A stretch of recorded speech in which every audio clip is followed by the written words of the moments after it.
Rajasthan Chief Minister Ashok Gehlot once again launched a scathing attack on his former deputy, Sachin Pilot, saying that he always knew that he was worthless and good for nothing, but kept quiet in the party's interest. Putting down his former colleague as a baby face, he said no one knew he could be capable of such deceit, but Gehlot said he was aware of, quote, his conspiracy, unquote. Congress MLA Giriraj Singh alleged earlier today that former Rajasthan Deputy Chief Minister Sachin Pilot had offered him Rs 35 crores to join the BJP.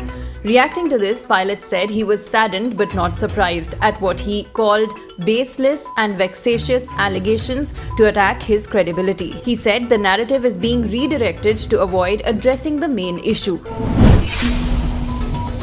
The Mamata Banerjee government on Monday announced a complete lockdown in containment zones across the state for 2 days every week after admitting that there was community transmission in a few places.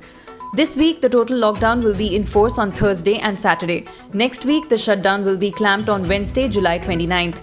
All offices, transport services will be shut down on those 2 days. The government has also announced that all banks would remain closed on Saturday and Sunday. Indigo has announced cost-cutting measures after the airlines was hit badly due to the lockdown induced by the coronavirus pandemic. The company said in a statement that it would need to painfully bid adieu to 10% of its workforce. Indigo has taken measures like pay cuts, leave without pay as well, but it says that these are clearly not enough to offset the decline in revenues.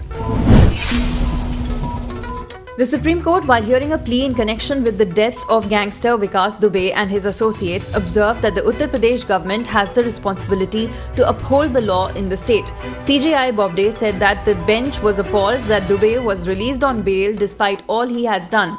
This is a clear failure. The court sought a clear report of all those orders.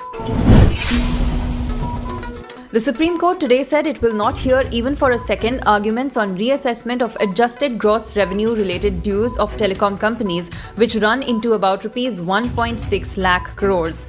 A bench of Justices Arun Mishra, S. Abdul Nazir and M.R. Shah reserved the verdict on the issue of timeline for staggered payment of AGR related dues by telecom companies.